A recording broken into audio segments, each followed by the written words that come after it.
Então, Romanos, capítulo 5 e versículo 1 até o 11.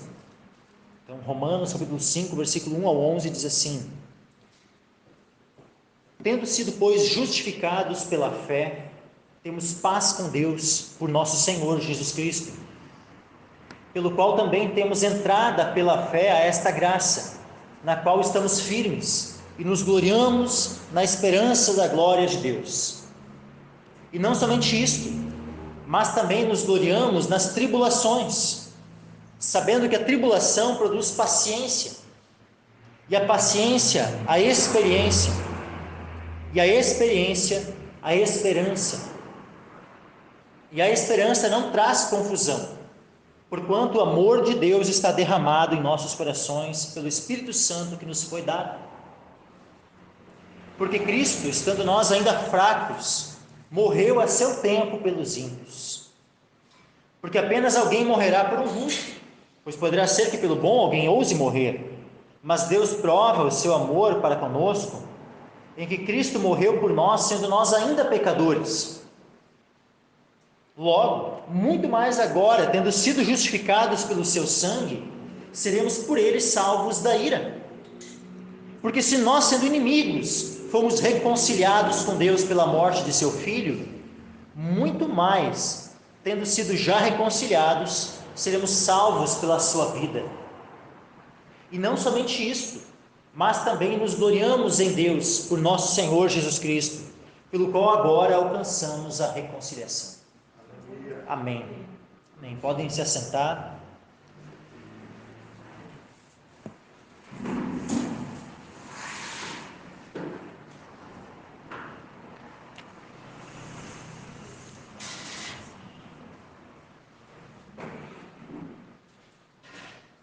Então, como diz aqui, tem um títulozinho aqui em cima, né? Frutos da justificação pela fé. É muito interessante que esse tema da justificação pela fé em Cristo, vai sendo tratado desde o capítulo 3. Primeiro introduz o problema, do pecado, de que todos estão, debaixo da ira de Deus. Depois mostra qual é o meio, de ser livre da condenação, que é por meio da justificação pela fé em Cristo. E vai tratando então, do tema da justificação, como nós somos justificados, qual foi a obra feita para que fôssemos justificados. Prova, por meio dos exemplos, tanto as citações lá do Salmo, de Davi, como pelo próprio exemplo de Abraão, de que nós somos justificados não pelas nossas próprias obras, mas somos justificados pela fé. Então, entendendo que somos justificados, então aí nós temos, então, versículo 1, tendo sido, pois, justificados pela fé. Então, agora, concluindo, então, agora, portanto, uma vez que, entenderam, os irmãos entenderam, compreenderam, o Evangelho, a justiça de Deus que se revela no Evangelho, justiça pela qual nós somos justificados pela fé em Cristo. Então, tendo sido, pois, justificados pela fé, o que é que nós temos? Nós temos paz com Deus, a primeira coisa. Por quê? Porque antes de crermos, antes de termos sido justificados, qual era a nossa condição? Nós todos estávamos debaixo da ira. Nós éramos inimigos. Nós não tínhamos paz com Deus. Nós éramos inimigos de Deus. Mas agora, uma vez que nós fomos justificados pela fé, nós temos paz com Deus. Essa paz com Deus, ela veio por meio de quem? Ela veio por meio de um mediador. E esse mediador é um só. Não existem dois mediadores, não existem três, não existe uma pluralidade de mediadores. Existe um só mediador entre Deus e os homens, que é Jesus Cristo, o homem. Jesus Cristo, o nosso Senhor. Então nós temos paz com Deus por nosso Senhor Jesus Cristo. Ele é o mediador da paz entre Deus e os homens. Não há outro. Maria não é corredentora, não é mediadora. Os santos não são mediadores. Não tem nenhum outro mediador. Qualquer outro que se digam, que ache que é Cristo, que se diga que que é o Cristo, é um falso Cristo, alguém que se autoproclama Cristo, né? Que, como tem surgido tantas seitas por aí. Não, são todos falsos. Só tem um que é o verdadeiro Messias, que é este revelado nas Escrituras, o Cristo, Jesus Cristo, nosso Senhor. Esse é o único Cristo que é o mediador entre Deus e os homens. Aleluia. E aí diz assim também, o versículo 2: pelo qual também temos entrada pela fé a esta graça. Então, por meio de Jesus, nós temos entrada pela fé a esta graça. Tu vê?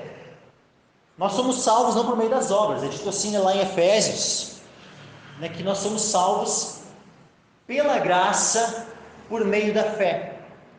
É interessante que então nós temos fé por meio da graça, né? A graça de Deus vai operando e aí, né, desperta essa fé em nossos corações. Mas é interessante que é dito que nós temos entrada, né, por meio de Jesus, né, pelo qual também temos entrada pela fé a esta graça. Ao mesmo tempo que é dito, né, num texto que é pela graça, por meio da fé, né, que nós somos salvos, né, mas aqui também diz que pela fé, uma vez que nós cremos, nós entramos, nós temos entrada, nós temos acesso a uma graça. E aí me faz lembrar daquela passagem lá de João, quando diz assim, João capítulo 1, e versículo 16, né? E todos nós recebemos também da sua plenitude, né? De quem? Da plenitude de Cristo. E diz assim, tem pessoas que dizem graça sobre graça, né? Aqui na ACF, graça por graça, né? Ou seja, por meio da graça, nós temos acesso a mais graça. Então é graça por graça, graça sobre graça. Então, por meio da graça, nós temos fé, e uma vez que nós cremos, nós temos também acesso à graça. É algo muito tremendo, né? Parece algo, né, tá se repetindo e tal, mas não, né? É algo muito tremendo, realmente é graça por graça, graça sobre graça. Por meio da graça de Deus, nós temos acesso a uma graça. Qual é a graça que nós temos acesso aqui? Primeiramente, a graça da reconciliação. Primeiramente, a graça de termos paz com Deus. A graça de sermos justificados. Então, pela fé, nós temos acesso a esta graça. Sabe, a graça de Deus, ela se manifesta de várias formas. A graça de Deus, ela se manifesta nos dando dons. E a graça de Deus se manifesta aqui, nesse contexto aqui, a graça de Deus se manifesta por meio da justificação. A justificação é uma graça. A reconciliação com Deus é uma graça. A paz com Deus é uma graça. E nós temos acesso à graça da paz com Deus, à graça da justificação. Nós temos acesso à graça da reconciliação com Deus por meio da fé. E tudo isso sendo conduzido pela graça. Então, a nossa vida é graça do início ao fim. A nossa vida com Deus é graça do início ao fim. Antes de sermos salvos, a graça opera. Durante, né, o processo onde nós nos convertemos, onde nós nascemos de novo, é operado pela graça. A nossa vida, o nosso dia a dia, todo o nosso trilhar, o nosso caminho, né, até a vinda do Senhor, ou até a nossa morte, é trilhado na graça do Senhor. É a graça que nos capacita. É tudo pela graça. Tudo por graça, graça sobre graça, graça por graça. Então, por meio da graça, nós temos mais graça, né? Diz assim, que nós precisamos crescer na graça, né? Mas como é que se cresce na graça? É por mérito humano que se cresce na graça? Não, é pela graça que se cresce na graça. É algo muito maravilhoso isso. Então, pelo qual temos entrada pela fé a esta graça, na qual estamos firmes. Nós estamos firmes na graça. Outro detalhe que nós também podemos, né, compreender aqui, nós temos entrada a esta graça. Antes nós estávamos numa condição, debaixo da ira. Por que nós estávamos debaixo da ira? Porque estávamos debaixo da lei. Como a gente leu lá em Romanos 4, no culto passado, né, no domingo passado, aliás, Romanos 4 e versículo 15, diz assim, porque a lei opera a ira. Ou seja, todos aqueles que estão debaixo da lei, e que transgrediram a lei estão consequentemente debaixo da ira. É por isso então que o mundo todo está debaixo da ira, porque todos nascem debaixo da lei. Nascem então debaixo da ira. Como diz lá em Efésios, todos nós éramos, por natureza, filhos da ira. Todos nós éramos filhos da ira. Então todos nascem debaixo da lei e nascem então debaixo da ira, porque são pecadores. Mas, por meio de Cristo, pela fé, nós temos entrada, nós temos acesso a esta graça. Nós passamos então, por meio da fé em Jesus, uma vez justificados pela fé, nós não estamos mais debaixo da lei, mas debaixo da graça.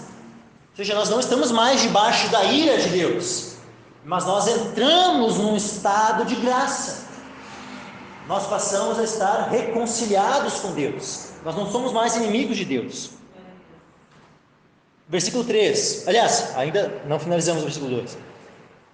Pela fé, esta graça na qual estamos firmes e nos gloriamos na esperança da glória de Deus. Então, sabe, nós estamos firmes nesta graça, e uma vez que estamos firmes na graça do Senhor, nós temos uma esperança viva, uma esperança gloriosa. É a esperança da glória de Deus. E nós nos gloriamos nessa esperança, na esperança da glória de Deus. Existem muitos homens que se gloriam, né, de muitas coisas. Existem homens que se gloriam das suas riquezas, são homens de muitas posses, né, e louvam a si mesmos, se gloriam, se orgulham, né, de quantas posses têm. Outros se gloriam do seu poder, seja um poder político, seja um poder econômico, seja que tipo de poder, mas se gloriam no seu poder, na força do seu braço. Então, muitos se gloriam, né, na sua própria justiça.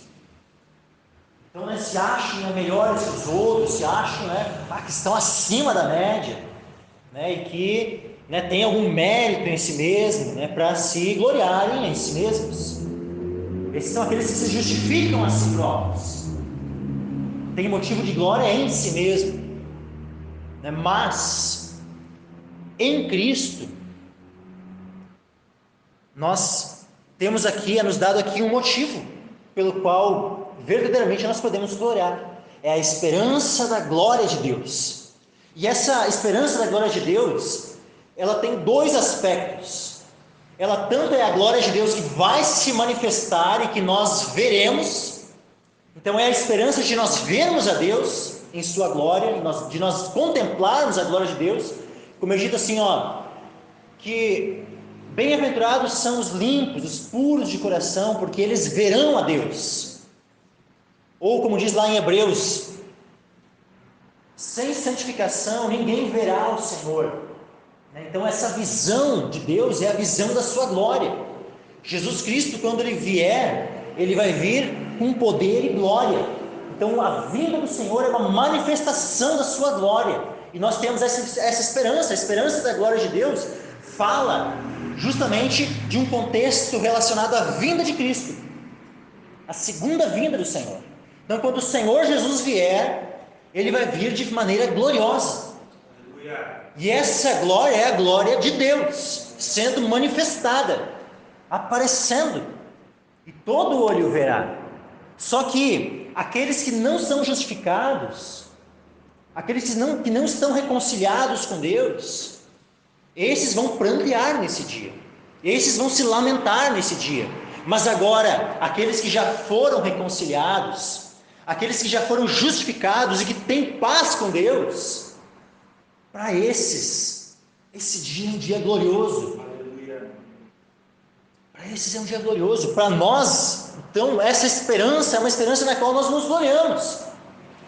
Essa sim nós podemos nos gloriar, nessa esperança, na esperança da glória do Senhor, no dia que nós iremos ver o Senhor. E o outro aspecto dessa glória de Deus que vai se manifestar e que nós temos esperança, é justamente a glória também pela qual nós seremos glorificados por Ele. Porque justamente nesse contexto da manifestação da glória de Deus, os filhos de Deus serão também manifestos com Ele. E é interessante isso, porque esse tema ele é trazido em Romanos, né? Romanos diz assim, ó,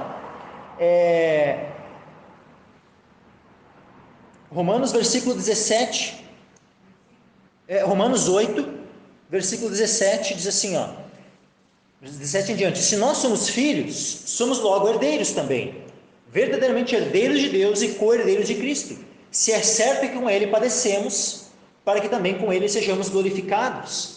Porque para mim tenho por certo que as aflições deste tempo presente não são para comparar com a glória que em nós há de ser revelada, porque a ardente expectação da criatura espera a manifestação dos filhos de Deus. Então olha só isso, né? Depois no versículo 21, na esperança de que também a mesma criatura será libertada da servidão da corrupção para a liberdade da glória dos filhos de Deus. Então olha só isso, sabe? Então essa esperança da glória de Deus, ela fala disso, ela fala tanto da própria manifestação de Deus, né? De Cristo vindo novamente a este mundo em glória, mas também fala de toda a consequência que isso gera, né? Que é justamente também com Ele a manifestação dos filhos de Deus em glória, sendo glorificados juntamente com Cristo.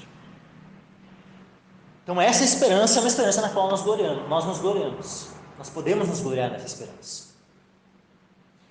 Versículo 3 diz assim, ó, e não somente isso, Romanos 5, versículo 3, e não somente isso, mas também nos gloriamos nas tribulações.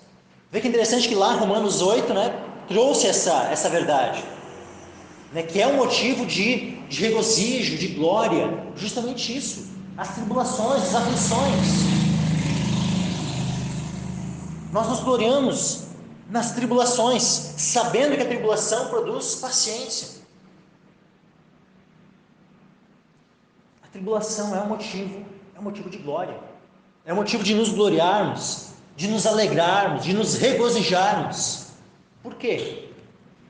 Um dos motivos é o que nós já lemos ali em Romanos 8, mas eu vou dar outro motivo aqui, outro texto que revela o motivo do porquê, dois textos, teriam mais, mas vamos lá, versículo 2 Coríntios 4, 17 e 18, diz assim, 2 Coríntios 4, 17 e 18, porque a nossa leve e momentânea tribulação produz para nós um peso eterno de glória muito excelente. Olha só, um dos motivos do porquê que nós devemos nos gloriar nas tribulações, não é simplesmente, né, ficar ali, né, gente, tem que aguentar, né? Não é simplesmente isso, é se gloriar, é se alegrar na tribulação. Imagina, tu está sabendo que a tribulação, e tu crê nessa palavra, ó, que a nossa leve, mesmo que seja pesada aos olhos humanos, comparado com a eternidade, comparado com o peso de glória, que vai se manifestar na vinda do Senhor, e por toda a eternidade, né, o galardão que o Senhor vai dar para aqueles que se gloriam nas tribulações pelo amor do Evangelho, por amor de Cristo, essa tribulação ela é considerada leve. Então por isso que Paulo diz em 2 Coríntios 4,17, porque a nossa leve e momentânea tribulação produz para nós um peso eterno de glória muito excelente. Quando tu faz essa comparação dessa tribulação que nós temos aqui com a glória que nós teremos juntamente com Cristo por toda a eternidade, por mais pesada e difícil que seja essa tribulação, na comparação ela é leve e momentânea. Eu posso ficar uma vida toda em tribulação. Essa vida de tribulação vai ser um período leve e momentâneo, quando eu comparo com a glória que vai se revelar. E é por isso que eu posso me alegrar, é por isso que eu tenho motivo de me gloriar nas tribulações, porque a tribulação, ela é um meio que está produzindo algo, que está produzindo o quê? Como diz aqui, a tribulação produz para nós um peso eterno de glória. Se eu sei que a tribulação produz esse peso eterno de glória, muito excelente, então, como diz o versículo 18, não atentando nós nas coisas que se veem, mas nas que se não veem, porque as que se veem são temporais, as que se veem são eternas. Ou seja, eu não vou prestar atenção nessas coisas passageiras, eu não vou deixar que essas coisas passageiras, tirem a minha alegria no Senhor, mas justamente Eu sei que se está vindo tribulação, se Deus permitiu que eu passe por tribulações por amor a Ele, por amor ao Evangelho, eu sei que isso tudo vai produzir um peso eterno de glória, muito excelente. E é por isso que eu vou me alegrar na tribulação.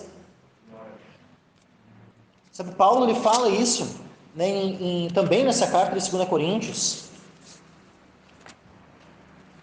Ele diz assim, ó,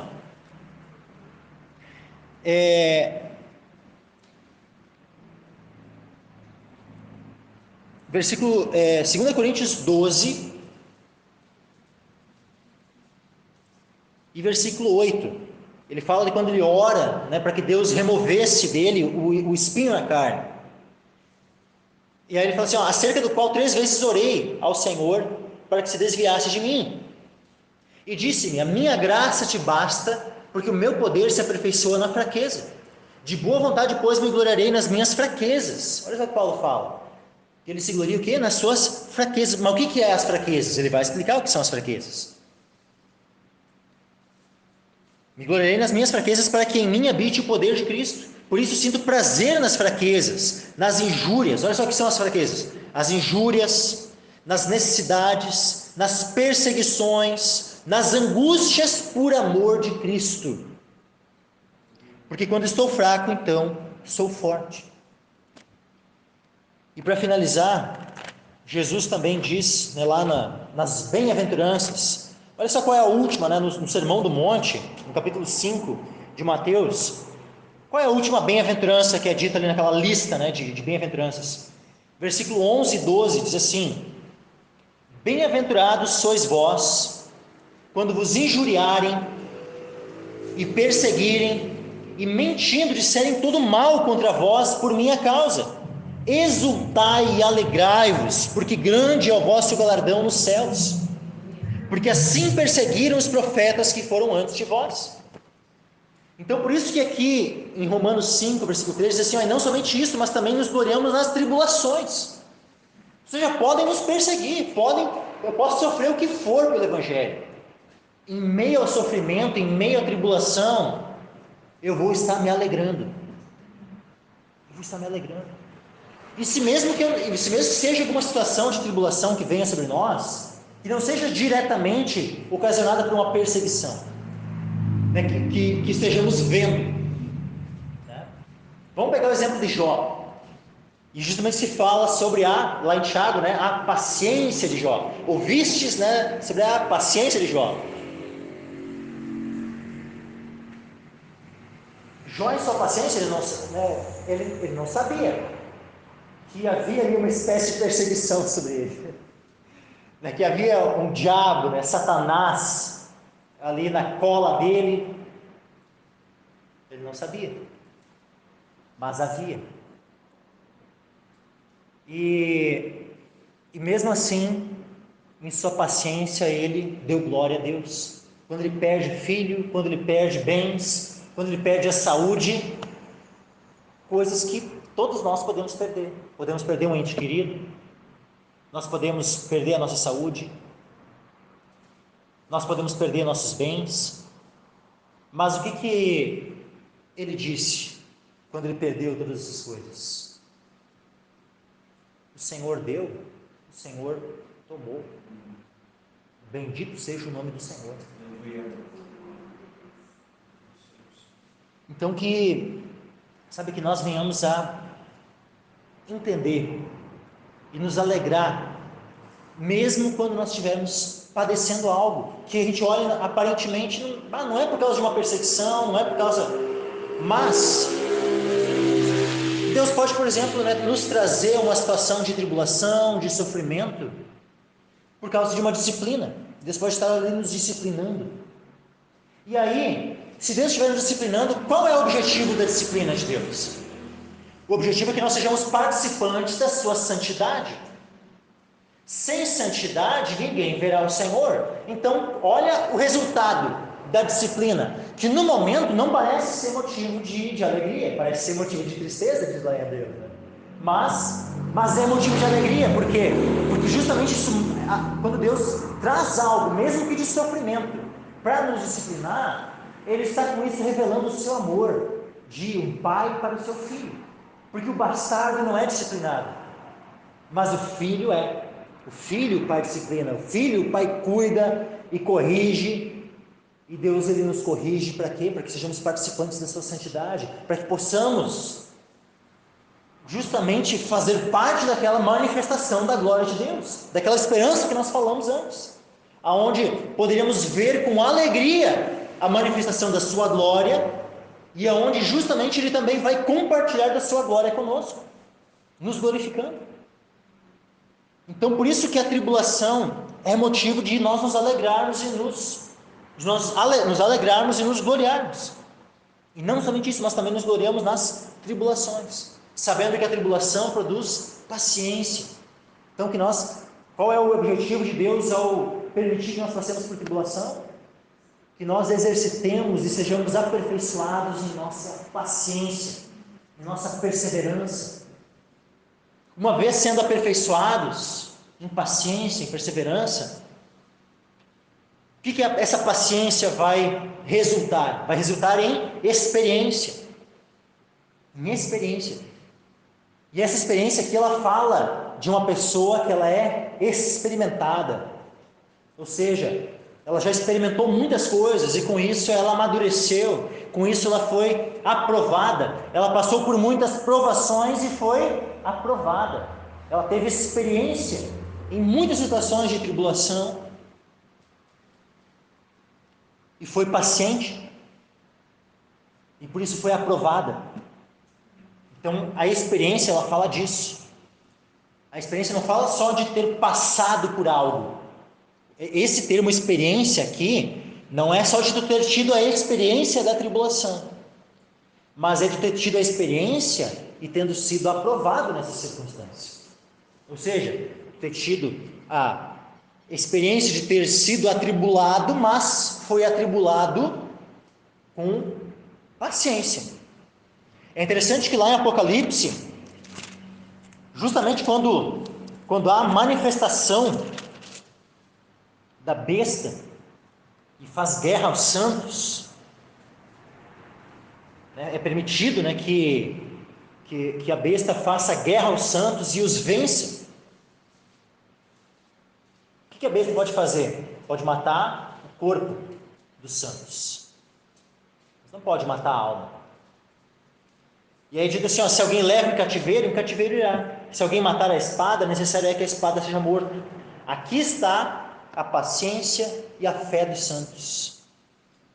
Ou seja, os santos vão resistir pacientemente, mesmo que até a morte, mesmo que na grande tribulação nós tenhamos que enfrentar sofrimento e até mesmo a morte, mas aqui está a paciência e a fé dos santos.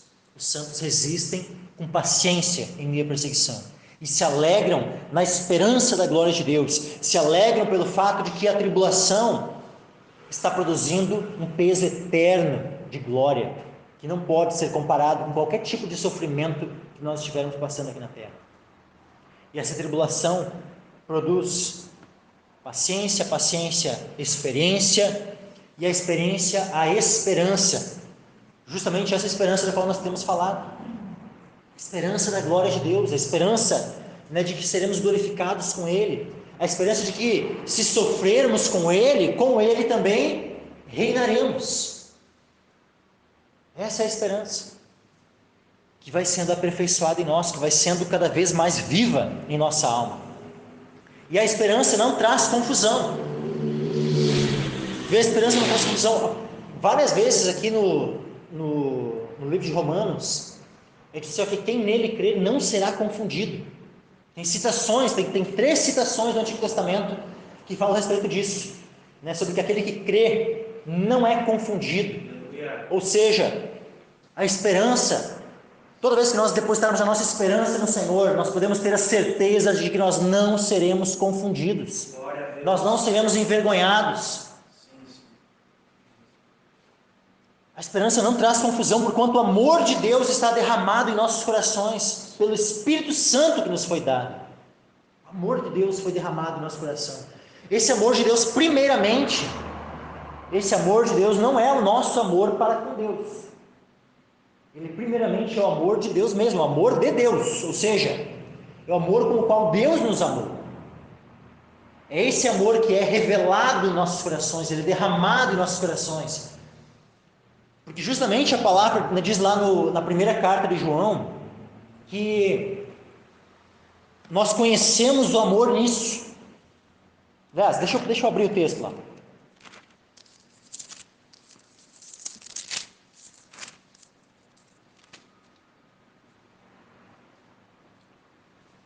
Olha só.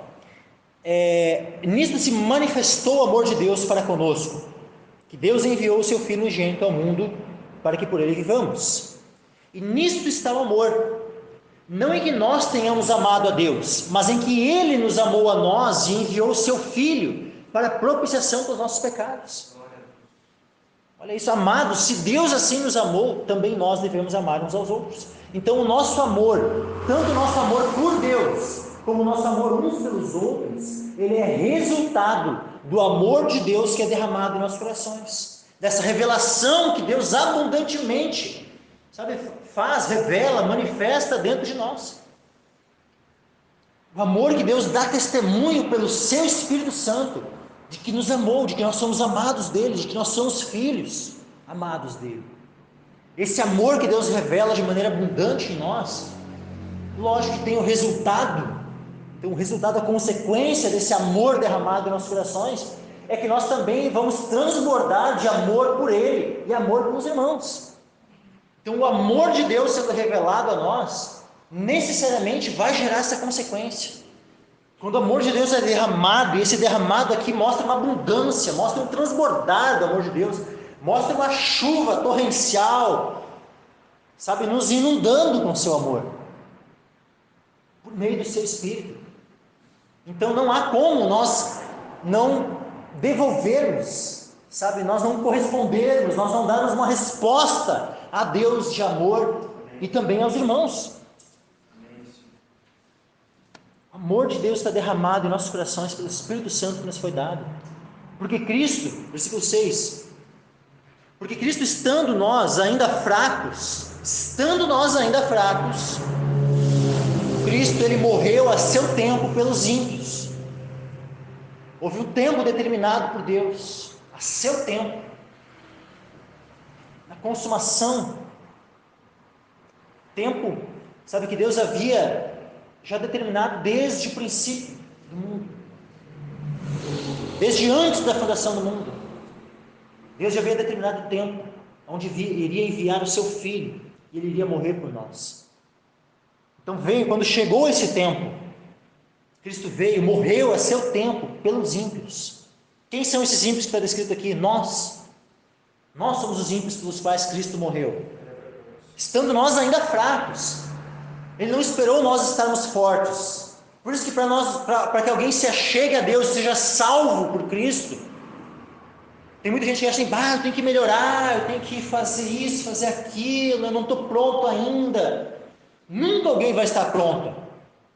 Justamente Jesus morreu por quem? Por quem estava fraco. Deixa eu ficar forte primeiro, e aí eu me achego. Não existe isso. Alguém só pode ser justificado, na verdade, se ela justamente se reconhecer como fraco, se ela reconhecer essa fraqueza, se ela achar, não, eu vou ficar forte primeiro, já começou tudo errado, porque está colocando, nas próprias forças. Isso aí, meus irmãos, é pelagianismo. Lógico que a pessoa que está se impondo a si mesma essa condição de uma dependência da própria força, ela nem sabe disso. Eu já comentei aqui, Pelágio era um bispo lá que ensinava que o homem, em suas próprias forças, poderia dar os primeiros passos rumo a Deus, poderia dar o início, start, de se aproximar de Deus, por suas próprias forças, por sua própria capacidade, pelos seus próprios méritos. E aí a graça de Deus, no máximo, a graça ela iria dar uma ajudinha, vamos dizer assim, um empurrãozinho a mais, Olha como essa heresia, chamada pelagianismo, como essa heresia, ela diminui a graça de Deus, como existe, nessa heresia uma divisão da glória de Deus com a glória do homem. Não, Deus não compartilha da sua glória com o homem, não nesse sentido. Deus vai compartilhar no sentido de quando nós seremos glorificados, mas é algo que é completamente por graça e não por algum mérito em nós. Aqui então, nós estávamos fracos, e é isso que o homem precisa reconhecer para poder se achegar a Cristo. Enquanto o homem estiver se reconhecendo como alguém forte, não vai conseguir encontrar Cristo. O homem precisa primeiramente se reconhecer que é um fraco, precisa reconhecer que é ímpio. Enquanto alguém está ainda se considerando justo, não vai conseguir benefício algum de Cristo. Enquanto um homem perdido está ali achando que tem alguma justiça em si mesmo, eu nunca matei, eu nunca roubei, eu pago as minhas contas em dia, e começa, eu nunca adulterei, sempre fui fiel à minha esposa, e vai falando, fui um bom pai para os meus filhos, sou um bom trabalhador, sou um bom cidadão. Tudo bem?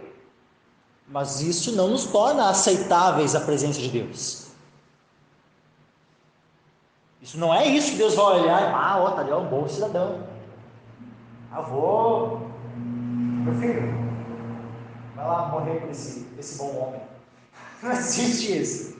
Não foi assim. Deus não olhou assim, deixa eu ver, tem alguns dentro da raça humana lá, olha, estão se esforçando, hein? Eu vejo que eles são homens que vão se esforçar bastante. Eu vejo que são homens que estão tentando me agradar. Meu filho, eu vou te enviar para morrer por esses que estão lá se esforçando, que estão demonstrando algum tipo de força, estão demonstrando algum tipo de justiça. Vai lá e morre por eles. É isso? É isso que é evangelho? Não é isso que é evangelho. Justamente é isso que a palavra aqui está dizendo que não é isso. Não é porque Deus viu alguma força em nós, não é porque havia algum tipo de esforço da nossa parte para buscar a Deus. Nós éramos completamente fracos, não havia força nenhuma em nós para buscar a Deus, não havia nenhum esforço da nossa parte para buscar a Deus quando Deus decidiu enviar o seu Filho para morrer por nós. Quando Cristo aceitou vir e morrer por nós, não havia nenhum esforço em nós. Deus não viu isso em nós. Deus não viu algum tipo de justiça de nossa parte. A única coisa que Deus viu em nós foi fraqueza, foi impiedade, injustiça, pecado. Foi só isso que Deus viu em nós. Isso que mostra o tamanho do amor de Deus, o tamanho da graça de Deus. E é por isso que nós precisamos, abandonar completamente a justiça própria. Cristo, estando em nós ainda fracos, morreu a seu tempo pelos ímpios, porque apenas alguém morrerá por um justo. Pois poderá ser que pelo bom alguém ouse morrer. Então vamos olhar aqui, na perspectiva humana. Já é difícil alguém morrer por um justo, por um homem bom. Imagina se tu tivesse ali uma pessoa muito boa, um amigo teu, que é uma pessoa, que é um irmão na fé, alguém que é bondoso, que é justo, tal, um parente, um filho, um pai, um irmão, ainda um irmão, tal, um filho, um pai, ainda alguém que é uma pessoa, bondosa, justa e tal. Pode até ser que por essa pessoa eu morreria. Sim, eu morreria pelo meu filho, morreria pelo meu pai, pela minha mãe, pelo meu irmão, morreria por aquele meu amigo, que é bom comigo, que é justo e tudo, que é uma pessoa correta e tal.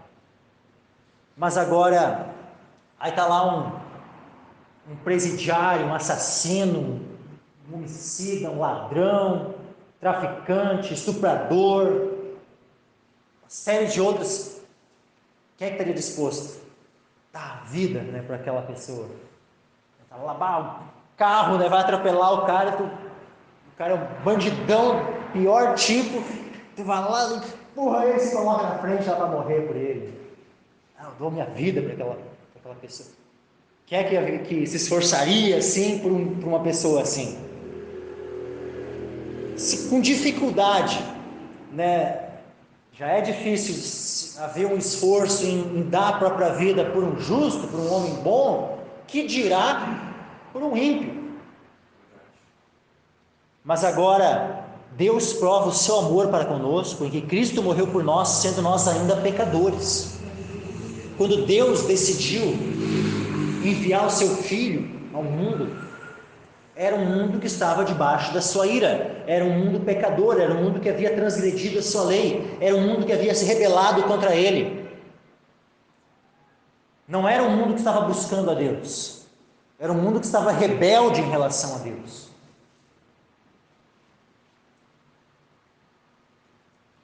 Então, por isso que isso mostra, sabe, o tamanho do amor de Deus, o tamanho do amor de Cristo por nós.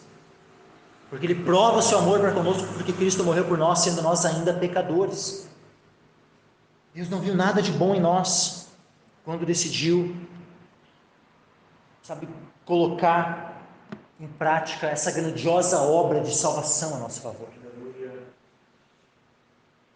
Então, se Cristo morreu por nós, sendo nós ainda pecadores, se Deus prova o amor dele por nós dessa forma, Cristo morrendo por nós, e nós ainda na condição de pecadores, versículo 9, logo, muito mais agora, tendo sido justificados pelo seu sangue, seremos por ele salvos da ira. Se pecadores, Deus já demonstrou o seu amor por nós, sendo nós pecadores, e Jesus veio e morreu por nós, que dirá, uma vez que fomos reconciliados, uma vez que fomos justificados, uma vez que agora estamos numa condição não mais de debaixo da ira, mas sim temos paz com Deus. Muito mais agora nós seremos salvos por Ele da ira. Então nós podemos desconfiar de Deus, de que, será que eu vou ser salvo ou não? Será que Deus vai me salvar? Se nós de fato confiarmos na obra de Jesus, nós não temos motivo algum para desconfiar de Deus, de que Ele vai nos salvar. Nós podemos ter uma plena certeza, porque se Cristo morreu por nós, quando nós éramos ainda pecadores, para que nós pudéssemos ser salvos, justificados pelo seu sangue, muito mais tendo sido já justificados. Tu crê que já foi justificado, meu irmão? Quem crê que já foi justificado pelo sangue de Jesus? Então, se tu crê que já foi justificado pelo sangue de Jesus, muito mais agora que tu já é justificado. Se quando tu ainda era um pecador lá no mundo, filho da ira, Deus já demonstrou o seu amor por ti, enviando o seu filho para morrer por ti, quando tu ainda era por natureza um filho da ira. Agora que a tua natureza foi mudada, agora que tu tem uma nova natureza e se tornou filho de Deus pela fé em Jesus, qual é a disposição de Deus? Será que Deus se tornou menos disposto a te salvar? É lógico que não tem comparação. Se nós fôssemos comparar uma disposição de Deus, né? É mais antes ou é mais agora? Se houvesse essa diferença, né? De mais antes ou mais agora, é lógico que agora seria mais. Muito mais agora. Tendo sido justificados pelo seu sangue, seremos por ele salvos da ira. Olha que coisa tremenda, nós somos justificados pelo quê? Pelo sangue de Jesus. O sangue de Jesus, o sangue ele derramou na cruz. Havia outra forma, né? Jesus ele está lá no Getsemane, ele ora ao Pai: Pai, se possível, passe de mim esse cálice, mas não seja feita a minha vontade, mas a tua. E aí ele orou 3 vezes. Havia alguma outra forma de nós sermos justificados, a não ser com o derramamento do sangue dele? Não. Se houvesse, com certeza, o Pai haveria de dizer: não, tem um outro meio, vamos usar um outro meio. Mas não havia outro meio. O único meio de nós sermos redimidos, de nós sermos salvos, era por meio do derramamento do sangue do Filho de Deus. Esse é o único meio pelo qual nós podemos ser justificados, pelo derramamento do sangue do Filho de Deus. E tudo isso por quê? Para que sejamos salvos da ira. Porque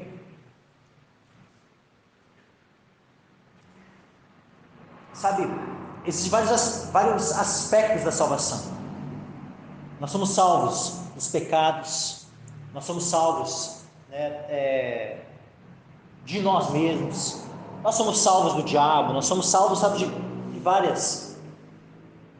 Mas olha o aspecto da salvação que é trazido aqui. Nós somos salvos da ira. Da ira de quem? É da ira do diabo? É da ira dos homens? Não. Nós somos salvos da ira de Deus. Ira na qual nós estávamos debaixo dessa ira. Quando nós não críamos no Senhor, nós por natureza estávamos debaixo da ira de Deus. E vai chegar o tempo, quando o Senhor Jesus voltar, que aqueles homens que estarão vendo Jesus voltando, eles vão pedir para os montes, que os rochedos e montanhas caiam sobre eles, para que os escondam da ira do Cordeiro. Mas nós não teremos medo algum. Nós somos livres da ira. Nós somos salvos da ira. Nós, por meio de Jesus, como diz lá em 1 Tessalonicenses, capítulo 1 e versículo 10, diz assim, esperar dos céus o seu Filho, a quem ressuscitou dentre os mortos, a saber, Jesus, que nos livra da ira futura. João Batista já dizia, para os fariseus que estavam vindo para o seu batismo: raça de víboras, quem vos ensinou a fugir da ira futura? Então, existe aí algo principal do qual nós precisamos ser salvos, que é justamente do que? Da ira de Deus. Ai daquele, como diz lá em Hebreus, né? Deixa eu pegar aqui, olha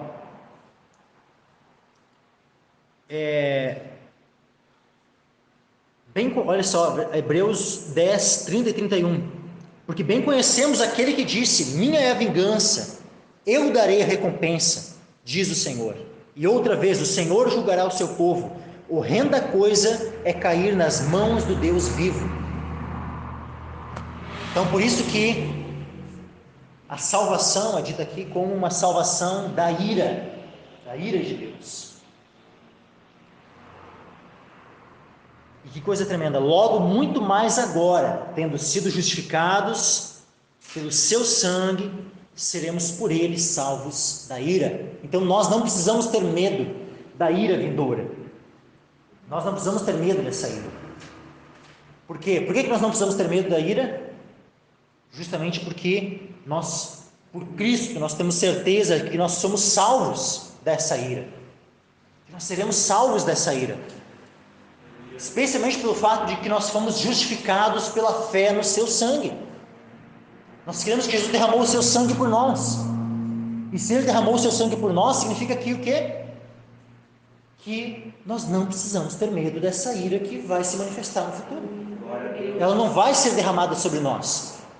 Por que ela não vai ser derramada sobre nós? Porque o Pai já derramou essa ira sobre seu Filho. Quando Jesus estava lá na cruz, ele recebeu a ira que estava destinada a nós, ele recebeu em si mesmo essa ira. Então, se nós cremos nele, não tem mais ira para ser derramada sobre nós. Ele nos livra da ira futura. Porque, versículo 10, porque se nós sendo inimigos, fomos reconciliados com Deus pela morte de seu Filho, muito mais tendo sido já reconciliados, seremos salvos pela sua vida. Novamente que ela está reforçando. Irmãos, tranquilizem o coração. Não tenham receio. Não acho que Deus está ali só esperando para ir castigar vocês e condenar vocês. Olha que nós falávamos na quinta-feira, né, sobre aquela doutrina dos adventistas, do juízo investigativo.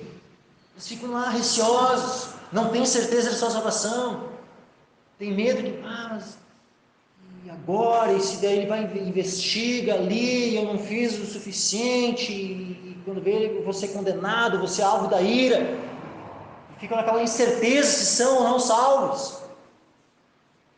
Tu crê na obra de Cristo, tu confia nele, tu descansa nele, então tu não precisa ter medo. Tu pode descansar na obra que Jesus fez por ti. Olha como tu vai falando vez após vez aqui para trazer consolo, para trazer conforto ao nosso coração, para trazer certeza ao nosso coração, para não ficarmos ali, sabe, abatidos, né, por dúvidas, né, de se Deus nos ama ou não, se, né, Deus vai nos salvar ou não.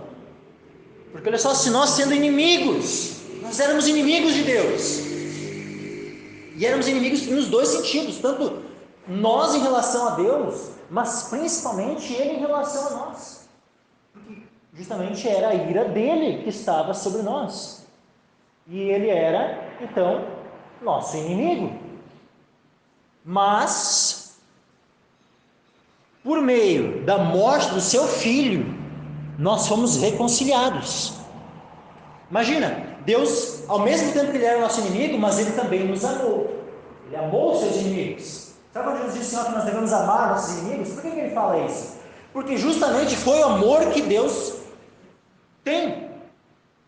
O amor que Deus demonstrou desde antes da fundação do mundo. O amor pelos inimigos. Então Deus amou os inimigos. Não significa que Ele não era nosso inimigo. Ele era nosso inimigo, mas Ele amou o inimigo. Ele amou o inimigo. Mas Ele não podia salvar um inimigo que continuava sendo inimigo. Aqueles que continuam sendo inimigos, continuam numa inimizade, um relacionamento de inimizade para com Deus, é lógico que vão ser condenados. Mas Deus não queria continuar, Ele queria que houvesse reconciliação. E aí então Deus envia, para que fôssemos reconciliados, Ele envia o seu Filho para que morresse pelos nossos pecados, e nós então fôssemos justificados pela fé nele, e dessa forma então pudéssemos ser reconciliados.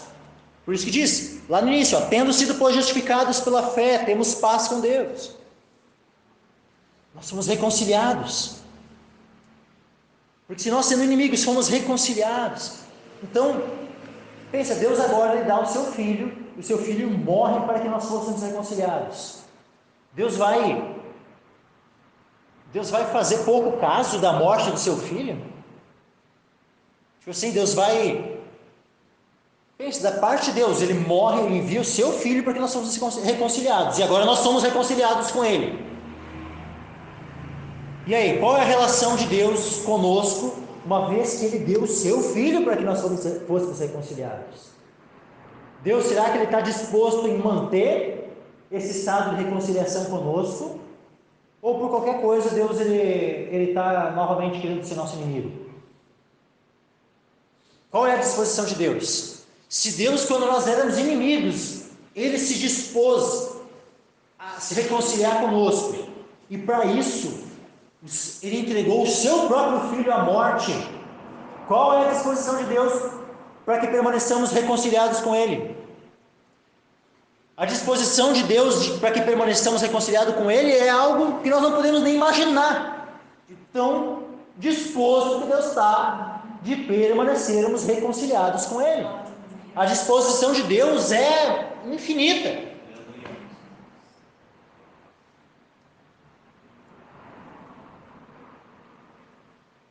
Imagina, tu tem um inimigo de morte, alguém que... Mas aí tu ouve a mensagem do Evangelho, decide, era um inimigo, isso é mortal, ele te odiava, tu odiava ele, mas aí te converte, tu passa a amar o teu inimigo. Mas vamos só supor aqui um negócio, lógico que não funciona as coisas desse jeito, mas agora, só para tu mais ou menos ter uma noçãozinha, tá? Aí tu tem um filho, aí o único jeito de tu te reconciliar com aquele teu inimigo é através da morte do teu filho. Aí tu vai lá e entrega o teu filho à morte para se reconciliar com aquele teu inimigo, e você se reconcilia. Qual é a tua disposição agora? Tu entregou o teu próprio filho à morte para se reconciliar com aquele inimigo. Qual é a tua disposição de permanecer com essa amizade? Por qualquer coisinha tu vai agora novamente ficar inimigo daquela pessoa, ou tu vai ter uma disposição de manter. Agora que tu é amigo, velho. Vocês são amigos agora. Não estão mais numa posição de inimizade um ao outro. São amigos. Qual é a tua disposição de manter essa amizade? É maior do que antes, quando ele ainda era um inimigo, ou é menor agora, que já são amigos? Se nós, sendo inimigos, somos reconciliados com Deus, pela morte de seu Filho, muito mais tendo sido já reconciliados, seremos salvos pela sua vida. Salvos pela sua vida. Por que salvos pela sua vida? Esses salvos pela sua vida, o pela, né? O termo grego aqui é em. Né? Em é uma palavra que ela pode ser traduzida às vezes como por, ou pode ser traduzida como em. Então, aqui foi traduzido no caso como por, né? Não está errado, está certo, né? Pela sua vida. Mas pode também ser traduzido como, né, na sua vida, né? Salvos na sua vida. E aqui qual é a conotação que eu posso, né, que eu quero trazer aqui, uma possibilidade, né? É de que né, pela sua vida ou na sua vida, né, pode indicar a nossa união com Cristo. Ou seja, Jesus morreu por nós e Ele ressuscitou e está vivo. E nós, pela fé, nós nos unimos a Ele em sua morte e em sua ressurreição. E justamente na vida que Ele agora tem. Ele se assentou nas regiões celestiais e nós estamos com Ele assentados nas regiões celestiais. Então nós estamos unidos a Ele em sua vida. Lógico, nos unimos a Ele em sua morte, mas uma vez que Ele ressuscitou e está vivo, nós estamos unidos a Ele na sua vida. Aqueles que estão unidos a Cristo, qual é a disposição de Deus de permanecer num relacionamento com Ele, com estes?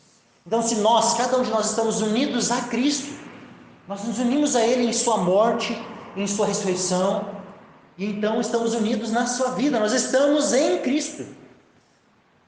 Qual é a disposição do amor de Deus e a disposição de Deus manter o seu relacionamento, a sua amizade e o seu desejo de nos salvar? Pensa, olha só que tremendo isso, sabe? E não somente isso, agora versículo 11, para finalizar. Não somente isso, mas também nos gloriamos em Deus, por nosso Senhor Jesus Cristo, pelo qual agora alcançamos a reconciliação. Por Jesus Cristo nós alcançamos a reconciliação. E por esse motivo nós nos gloriamos. Por que fala assim, e não somente isso, nós também nos gloriamos em Deus?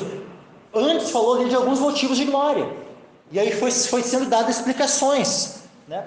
Nós nos gloriamos na esperança da glória de Deus, nós nos gloriamos nas tribulações. E aí foi descrevendo, né, os resultados, né? A tribulação produz paciência, experiência, paciência, esperança.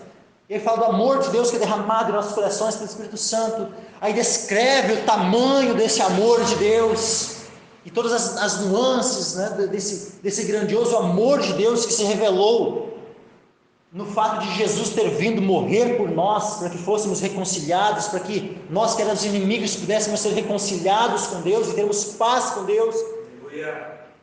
Então tudo isso agora finaliza e mostra que agora nós temos também então isso como um motivo de nos gloriarmos. Sabe quando diz assim, não é pelas obras para que ninguém se glorie, mas aquele que se gloriar, glorie-se no Senhor. E aqui nós temos o principal motivo do porquê que nós devemos e podemos nos gloriar no Senhor. Não somente por isso, mas também nos gloriamos em Deus por nosso Senhor Jesus Cristo, pelo qual agora alcançamos a reconciliação. É por Ele que nós temos reconciliação. Ele é a nossa paz, sabe? E é por isso que nós podemos nos gloriar nele. Se nós temos algum motivo de glória, é Cristo. É Cristo. Que viemos a nos gloriar em Cristo. E para finalizar, irmãos, eu queria só ler um texto aqui de Colossenses, né, que ele encaixa muito bem, né, com toda essa mensagem. Colossenses capítulo 1 e versículo 20 a 22.